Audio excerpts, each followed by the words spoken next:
పతిహీనలైన భామన లతిధనవంతులయ్యు కులజలయ్యును అనలంకృతలయ్యడు మాంగల్య రహితలయ్యడు గుణ ప్రవృత్తి ఇదియు మొదలుగన్. ఎంత చేతకాని వాడైనా, ఎంత పనికి మాలిన వాడైనా భర్త ఉన్నంత కాలమే ఐదోతనానికి సంబంధించిన చిహ్నాలు.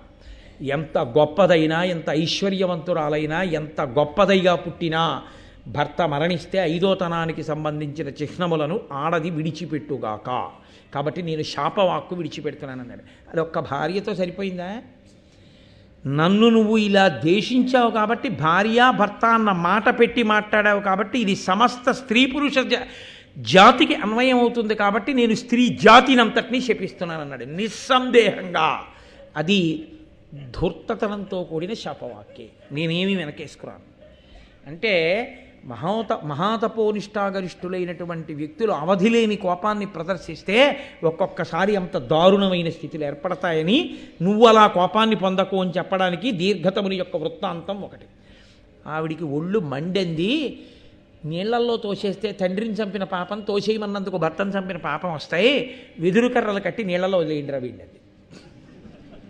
వెదురు కర్రల మంచె మీద కూర్చోబెట్టి, కళ్ళు లేవుగా, వెదురు కర్రల చేతులకి కాళ్ళకి కట్టి ప్రవాహంలో వదిలేశారు కొడుకులు. పో, ఎక్కడికి పోతావో తేలుతూ పోలాగా.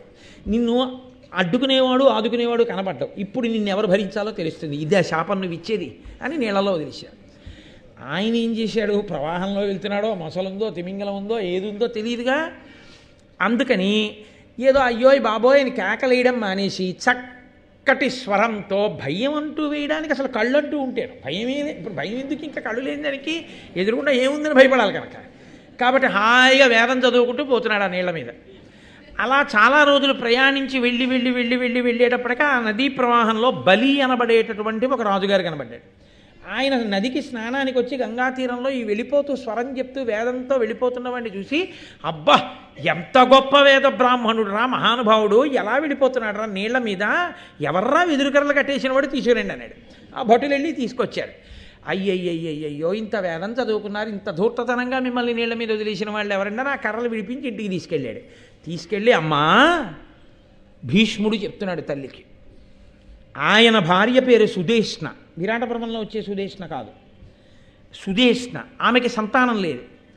ఆయన అడిగాడు ఈ బ్రాహ్మణుణ్ణి, దీర్ఘతముణ్ణి, నీవు వేదం చదువుకున్నవాడివి, నీకు ఇప్పుడు కామస్పర్శ లేనివాడివి, తేజోవంతుడివి, నీ వలన నా భార్యకి కుమారులు కలగాలని అడిగాడు.